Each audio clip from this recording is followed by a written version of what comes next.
السلام علیکم ورحمۃ اللہ۔ بھائی جان آپ مسجد میں نماز پڑھنے کے لیے آئے ہیں؟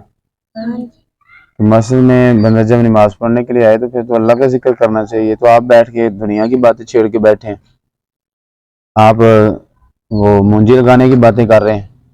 اس طرح نبی پاک صلی اللہ علیہ وسلم آپ نے فرمایا مسجد میں دنیا کی گفتگو کرنا نیکیوں کو ایسے کھا جاتی ہے جیسے آگ جو ہے یہ لکڑی کو کھا جاتی ہے، اور فرمایا کہ جب دنیا میں کوئی باتیں کرتا ہے نا تو اللہ کی طرف سے فرشتہ آتا ہے اور کہتا ہے اے اللہ کے ولی خاموش ہو جا، اور اگر وہ خاموش نہیں ہوتا نا، بندہ باتیں کرنے سے خاموش نہیں ہوتا، تو پھر وہ فرشتہ کہتا ہے اے اللہ کے دشمن خاموش ہو جا۔